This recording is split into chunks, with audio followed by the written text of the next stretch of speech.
Hello, welcome to this video. In this video, we're going to introduce carbon NMR, the last spectroscopic instrument that we're going to talk about. It is a type of NMR, so it works on all the same principles. The carbon nucleus acts as a little bar magnet and requires some energy to flip its spin. The thing about carbon NMR, though, is we need to talk about its isotopes. So if we recall, there are two naturally occurring flavors of carbon. Carbon-12 and carbon-13. And if we recall, carbon-12 is 98.9% of all naturally occurring carbon, and carbon-13 is 1.1% of all naturally occurring carbon. If we recall, carbon-12 has 6 protons, 6 neutrons, 6 electrons, and carbon-13 has 6 protons, 7 neutrons, and 6 electrons.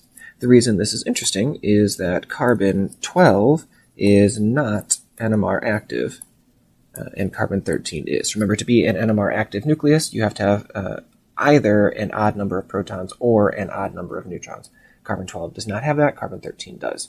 And that's a little bit of a problem, because carbon-13 is only 1.1% of all naturally occurring carbon.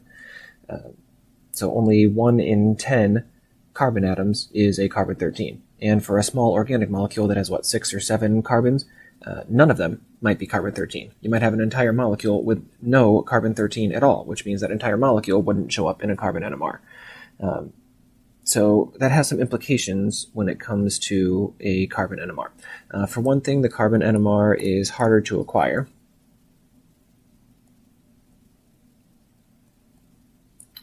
And what I mean by that, a proton NMR, it takes around 10 minutes to acquire. From the time you sit down at the computer to the time you print out your spectrum, it's about 10 minutes or so.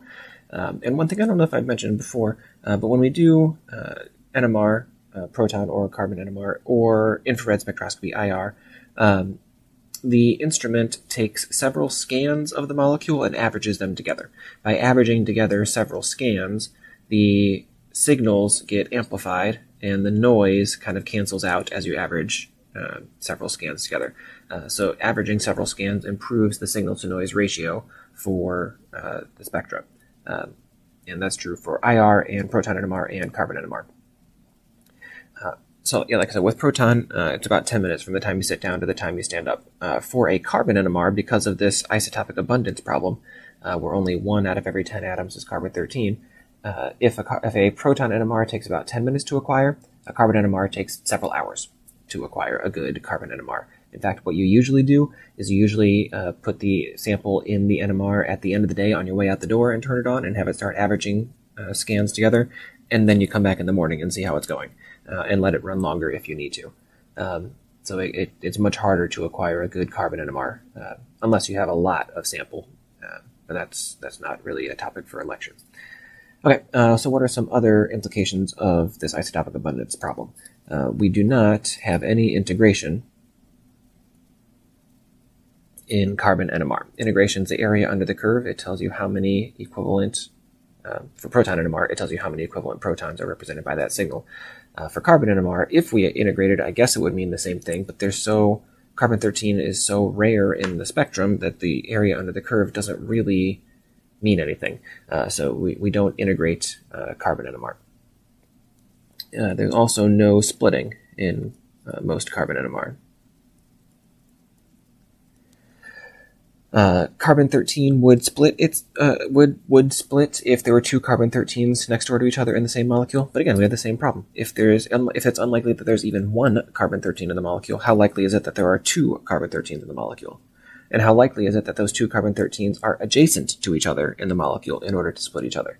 Very, very unlikely. So carbon-13, there's no splitting in the carbon-13 NMR. Now, carbon-13 would be split by protons. So the protons attached to the carbon would split the carbon-13, but we turn that off. That's a setting that you can turn off in the NMR because it ends up complicating the spectrum too much. So what you see in a carbon NMR is a series of singlets. It's all singlets in a carbon NMR. So with a carbon NMR, we still have things like the chemical shift,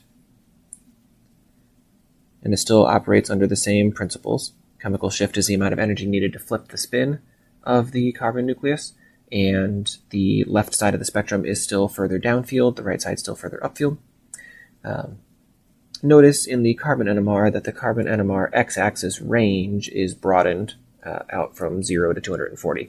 That doesn't really mean anything. It just means that the carbon NMR nucleus, the energy required to flip the spin of the carbon NMR nucleus, covers a larger range of the radio wave spectrum than the proton nucleus. It's not really a big deal.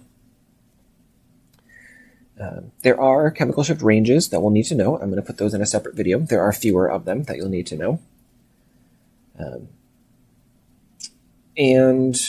Two more things I think I want to talk about with carbon NMR. The first thing is carbon NMR is a solutions-based technique, just like proton NMR, so we still have the residual solvent. We've talked about this previously.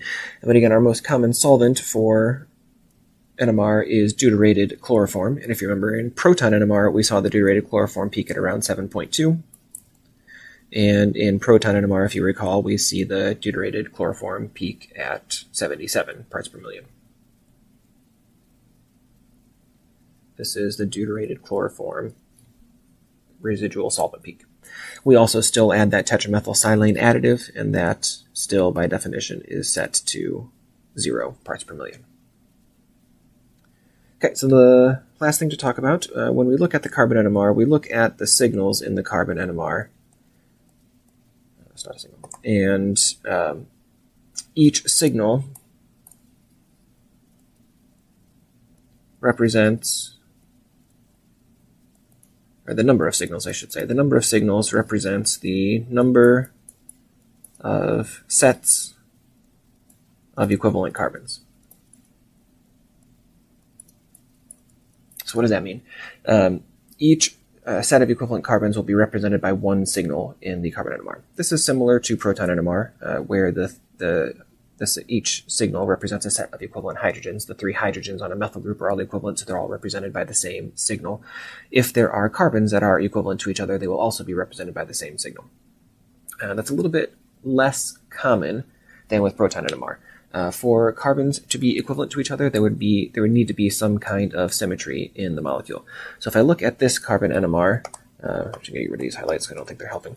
If I look at this carbon NMR, there's 1, 2, 3, 4, 5 signals in the carbon NMR. And if I look at the molecular formula, there are 5 carbons in the chemical formula. So what that tells me is that there must not be any kind of symmetry in this molecule. Because if there was, then 2 of those carbons would be represented by the same signal, and we would have fewer than 5 signals in the spectrum.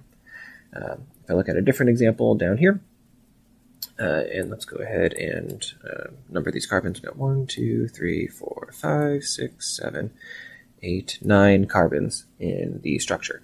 If I look at the signals, I got 1, 2, 3, 4, 5, 6, 7